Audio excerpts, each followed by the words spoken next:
Welcome back to part 2 of our conversation with designated drinker, owner, and head scientist, like I said before, of Mimi's Handmade Ice Cream, Rollin Amore. So if you've missed part 1, go back and belly up to that bar and give it a listen first. We promise to save the seat right here for you. Right, Gina? We do, but I'm not saying any more ice cream. I didn't think you were. So, sorry everyone. I mean, this is too good. So in part 1, Rollin, you shared your journey, your career journey, some of your worldly travels and how the influences you picked up along the way, and kind of a little bit how you craft these delicious treats. So before we go any further in part 2, will you tell our listeners, just in case they didn't catch part 1, what is it that you're serving up at Mimi's? What I'm serving up is probably some of the best ice cream you'll ever get. There you go. Okay, what I'm bringing is many, many years of experience cooking. Even though I've never been a professional cook, but through the experience, you know, I've been cooking since I was 7 years old. My mother was sick in bed. And my father, I grew up in an Italian neighborhood, and my father had to have dinner every night. So from bed, my mother directed me, and I never stopped cooking. But what happens after cooking for so long, you develop a very good sense of flavors.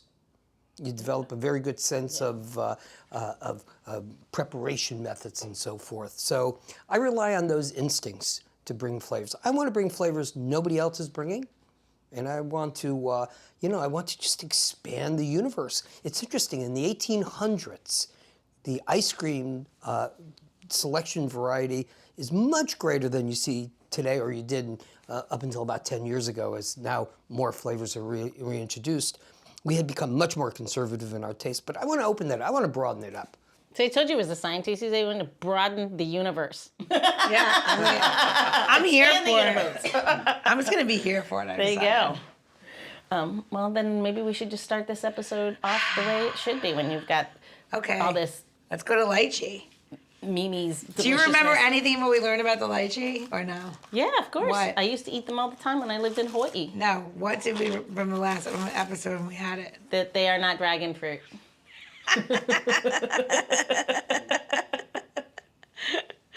Oh my God, you're too funny. There's a very good story behind lychee. Tell us the story. You know, lychee basically comes from southern China, Guangzhou, and Even has still bits of fruit in it still. I'm sorry. I use fresh lychees. So good. I use fresh lychee in here. Anyway, the emperor in the Tang Dynasty, the emperor, one of his favorite concubines, loved lychee.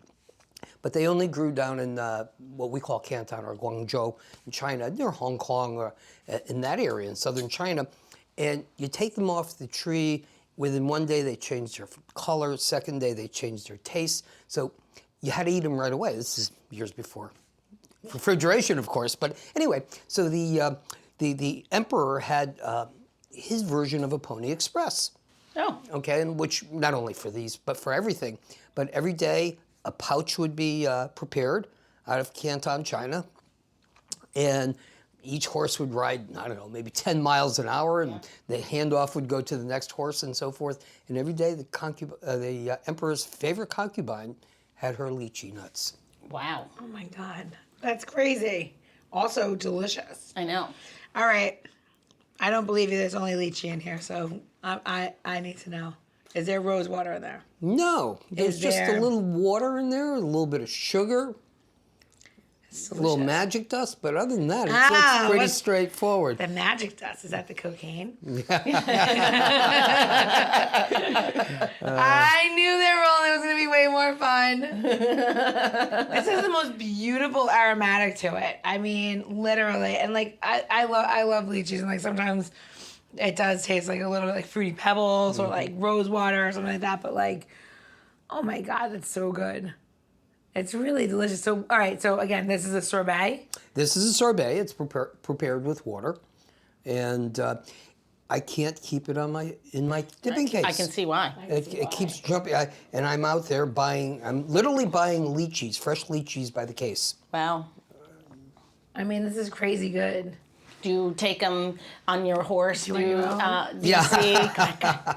Do you want another one? Go ahead. No? We Yeah, got three more. my horse is Okay, called let's- Federal Express. There you go. I do like Federal Express. Look at Alex's face. Yeah. Oh, we're gonna give her one. We're gonna give her one. All right, we're doing it. Let's get So, some. Gina, before we jump into the next one, tell me, what would you craft with that one? That one just feels like it's just begging to be a cocktail. I mean, honestly, sake would be the first thing that comes to mind, just because it's like a sake martini with Yeah. it. But honestly, the base is so lovely. I feel like champagne would just be nice with that. Ooh. Do you know what I mean? Just like a little champagne floater. I'm sure you've done that before, right? Just a little No, I haven't, but I will later Yeah. this evening. Thank Yeah. you for the great Yeah, idea. I just think champagne and maybe a lemon twist and that would be, then that's done. And it's you would- beautiful. Do something drier, like a champagne, like a Yeah, dry. I mean, it's really beautiful. It's I very know. well balanced, like really nicely. Like it's again, so like ice cream, sorbets, all of this, right? Like just like mixing cocktails. Everybody can make this thing, right? But it's knowing when to stop, how long the machine's in there, how much sugar you're putting in, what your brick level is gonna be before you put it in. It's a lot, and Yeah. like that's what makes the difference, right? Between craft, yeah. the craft, exactly. It's the craft, and this is really delicious. So I don't believe that you've only been making this for 18 months. I feel like this might have been something you made a long time, maybe at home. Oh, I've made ice cream at home, of course, Yeah. throughout the years. In fact, when I'd come back from Europe or Asia, I have a little home ice cream maker. My children and I would, my daughter Mimi's, Yeah. and my daughter Alexandra, and we would make ice creams, and we'd recreate a whole meal that was on that trip, whether I'm coming from, whether it was Nyonya food from Malaysia or something from Singapore or Hong Kong or China, Beijing. So we would make the whole thing, and then I would take some of their dessert concepts, either make them like that or convert them into an ice cream. And that's how lychee was born. That's really cool. And you did that for your kids? Yeah, well, I enjoyed it too, No, I know. Like, that's very nice. What a great way to like come home like a food memory for your children. Well, you got to remember, the Italian tradition is through food. That's the cloth. course. That's the fabric that brings the family together. My father, I'm first generation here. My father's from Italy, and like we've always ate Italian food, stuff like that. He never was like, "Oh, we're gonna make anything but Italian food." But 100%, all of our food memories are definitely, deep in family, like deep in in arguments between aunts that whose sauce is better or whatever. And, Oh, I know those arguments. or she can't possibly make the sauce because she's not 100%. I mean the whole thing. But this is, I have 2 little girls at home, and I never thought about that memory, like when I traveled, to bring back like what maybe I had experienced, to let them have a little bit of experience. That's really cool. Yeah, that's a cool thing to Yeah, I add. do love that. My dogs wouldn't care. They'd be like, fuck it, right? Did you bring me a snack? Do I have a treat? Yeah. That's great. Does it have though. eyes? I want to eat it. I think that's something you should All right. add to your. That's Well, I think cool. it's interesting that our last flavor that is going to be the Italian ice. There you go. And over here it says hold for you, but like here's what I read first. Holy Sun. That's what I and then I realized that that's not the right thing. All right, so this is gonna be tough for me because I am from New York. Lemon ice is a big deal because we have the Lemon Ice King, right? Been in Corona Park since forever. This has dairy in it, correct? No, that is pure Italian lemon ice. It's a sorbet, but it's Italian lemon ice. Oh, so good. There's nothing.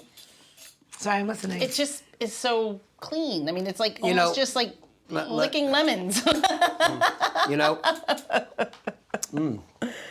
tell you, as a little boy growing up in an Italian neighborhood, every night at either Libby's or Lucibello's, I had a real Italian neighborhood, and in a 2-block sounds like area. it. In a 2-block area, you had 7 funeral homes, you had 4 pizza parlors, 3 bakeries and confectionery bakeries and so forth. But the end of the night was that. And that was, and you get it in little paper cups and you squeeze it, the little squeeze cups. course. Oh, And that's you're all funny. sticky all over your hands and your mother's going crazy looking at you. But very first ice cream I made in my store, in honor of my childhood, was the Italian lemon ice. Oh, really? That's so good. It's really good. I mean, honestly, this is so good. I want this and I know. I love the cups. Like you know what so right now the big movement now in New York is like Ralph's Italian ices, and they're like, they're good. They're not the best. They're not like the bakery ices, but that's what you're talking about, the bakery store ices. Well, the bakery store ices aren't built, neither is mine, to last on a shelf, so it doesn't have the preservatives in them. Yeah. And that's what the more mass ones that have mass distribution, they have to have preservatives. Otherwise, they turn to ice quickly within a week or two. So. Yeah, when you see something and dig so hard to get it out, like that's like when you know that the ices are gonna be great. Mm-hmm. Does that make sense? You know it could be great? We're gonna make a cocktail? It's time for a cocktail. What are you gonna do? Well, my last name is Chersavani, so we're going to Italian ices. Here we go. Okay. All right. Hold on. Okay, so Louise, this is what I love. You ready? So I'm ready.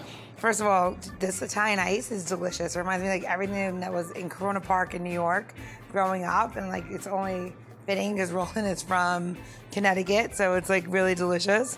And like you can smell the lemon. It's made with real lemon zest and cream, so it has like it's what a lemon ice is supposed to taste like. So for me, just tasting this, I know it sounds crazy. I wanted gin and tonic. Right? Nuts.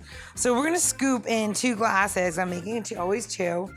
We're gonna scoop some of the lemon ice in the bottom about halfway, and this is like a double rocks glass we're gonna pour this in. And then in our shaker tin, we are going to mix up the remaining amount of the lemon ice with the gin, a little bit more lemon juice, and notice I'm not saying ice. No ice, right? Because you already have the ices, so you don't need any more ice.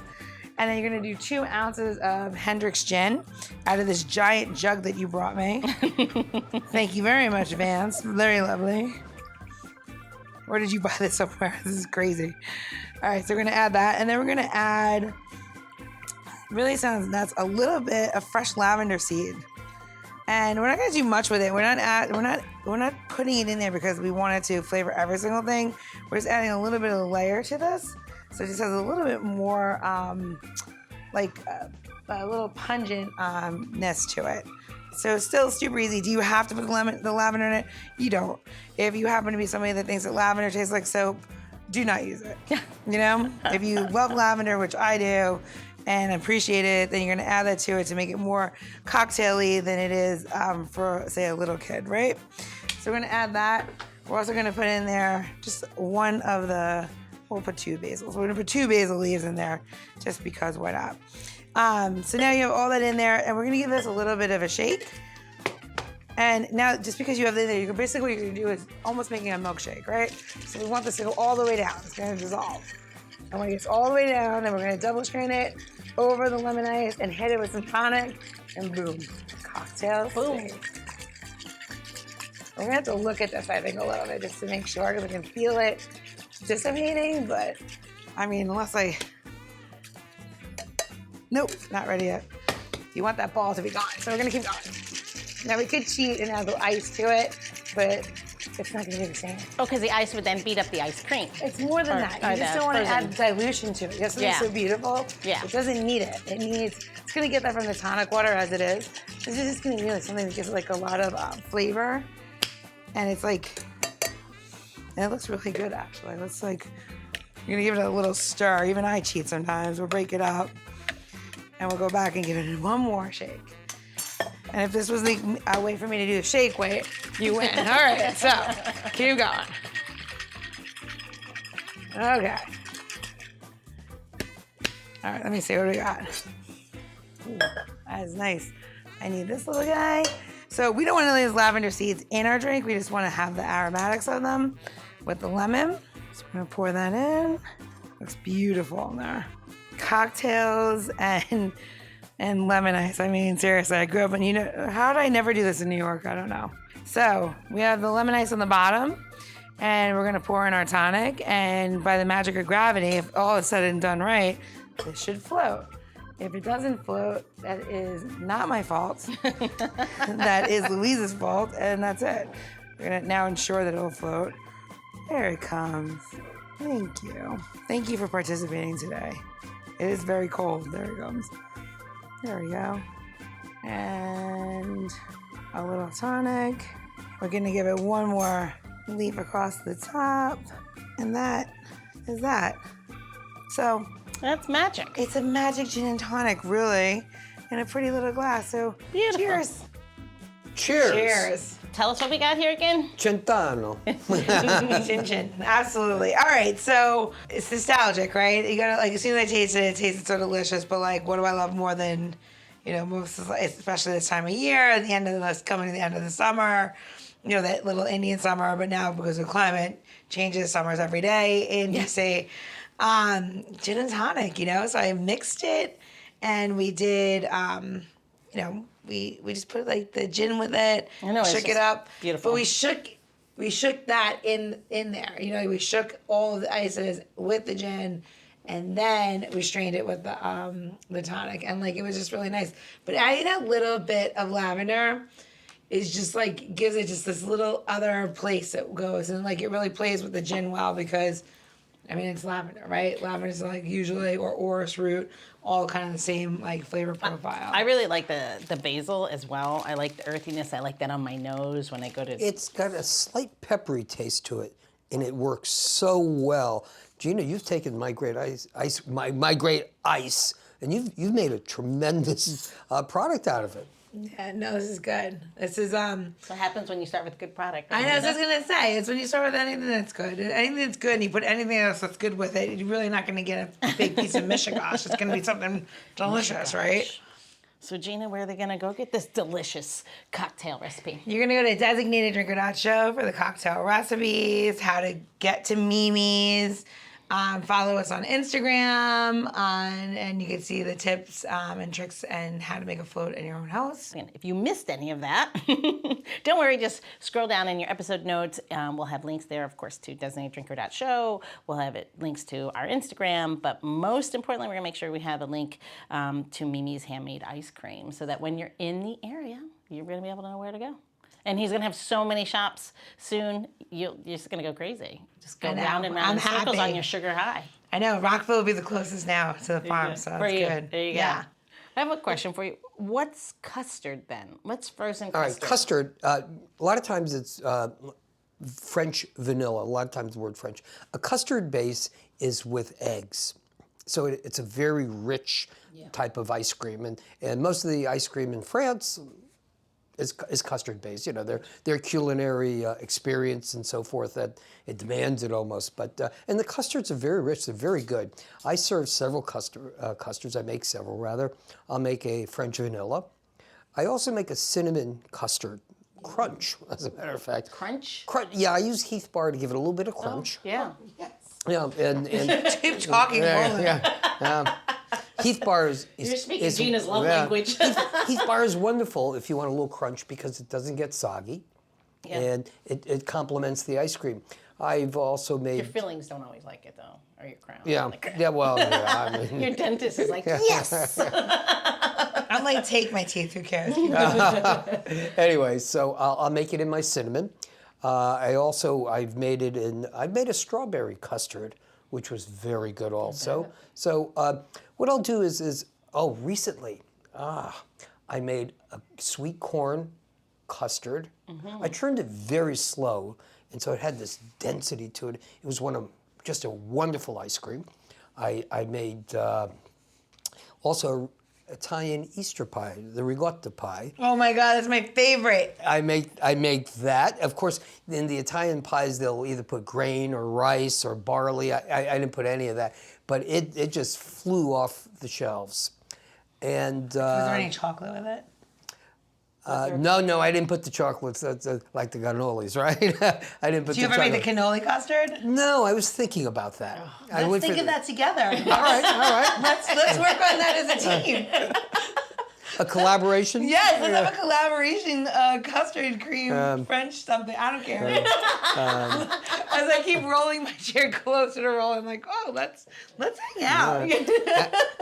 Actually, one of my best ice creams, however, is, and only sell it on Sunday because to make it a gallon and a half takes me 6 hours. Wow. God, that's a long It time. is a roasted banana nut, and people line up for it on Sunday mornings. It's gone in an hour, but that one I have to, because we don't use flavoring, or I don't use flavorings.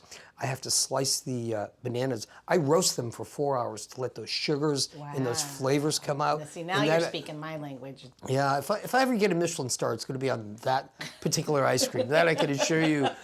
But yeah, fruits, vegetables. I mean, and anything that tastes good, we'll make ice cream out of it. No shock value, of course. No shock value ice creams. They have to stand on their own. That's so good. That is so Oh, when amazing. you mean shock value, you mean like putting a bunch of crap, like a bunch of Fried stuff. mackerel or something. Yeah, who knows? yeah. I mean, people. Let's make bacon and eggs ice cream. It just they kind of move the edge. I'm not moving the edge. Yeah. I'm making the flavors that taste great, and that's what it's all about. I cannot get over how much I love this. I can't. Well, you'll have to come to the store. I'll give you a tour, an ice cream tour. Okay. I'll be your flight attendant. We sell flights of my ice cream. I cannot even right now. Literally, if you're listening, I mean, so we have so many listeners, like, everywhere, but, like, I mean, if you live in the D.C. area and you're not, like, going here after this episode, what are you doing? Yeah. My daughter, Francesca's gonna literally lose her mind.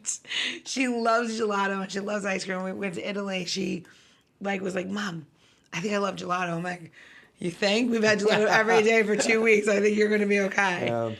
And if she could never have another piece of real food again, she'd be fine. She's like a string bean, and she loves it. The Italians, their gelato.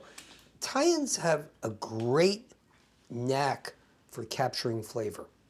That's the secret to all their gelatos, is they really capture the flavor, like their pistachio. It's made with Yes. Sicilian pistachios. Yes. The pistachio you get in the United States, they use a flavoring. It's almond. Yeah. It's an almond flavor.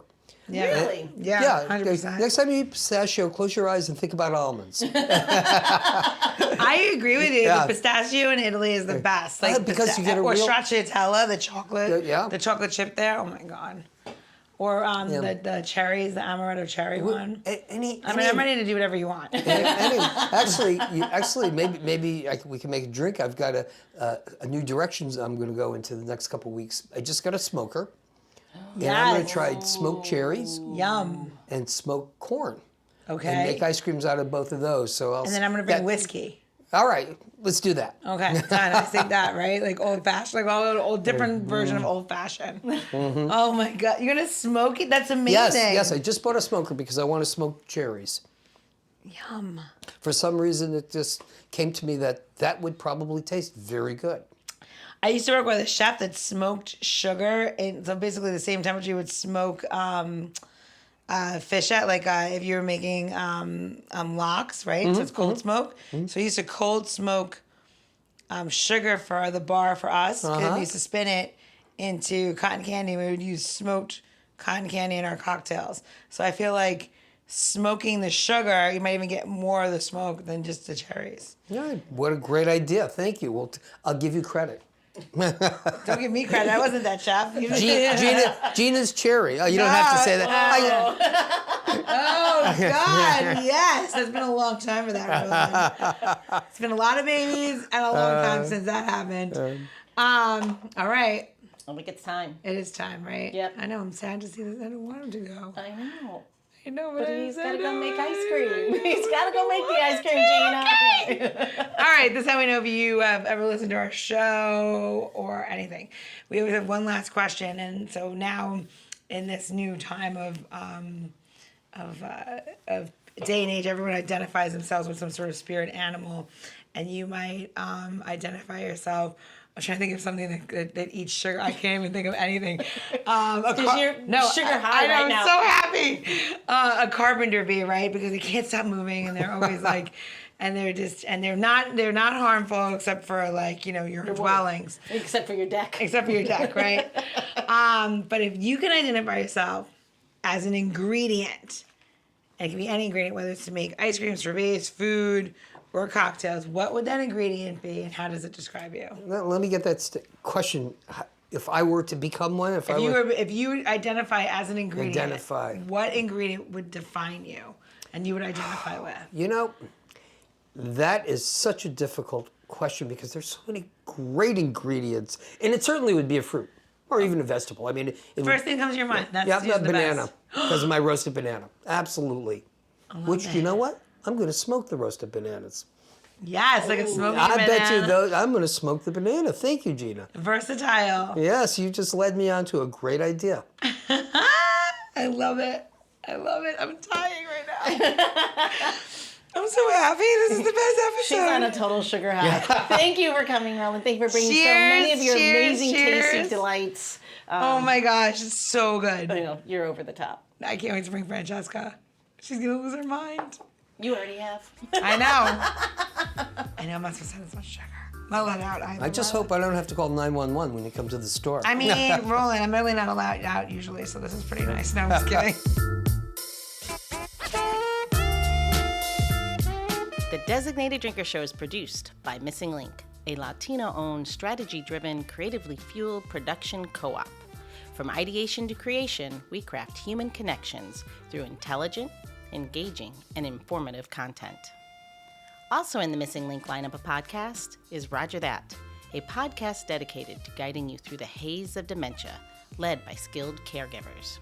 Now, if you're looking for a whole new way to enjoy the theater, check out Between Acts, an immersive audio theater podcast experience. Each episode takes you on a spellbinding journey through the works of newfound playwrights, from dramas to comedies and everything in between. Find Missing Link's League of Podcasts on Apple Podcasts, Spotify, or wherever you listen to your podcasts. And while you're there, please don't forget to follow, download, and review the shows. Your reviews help our shows reach new audiences. To find out more about Missing Link, visit missinglink.company. That's missinglink.company.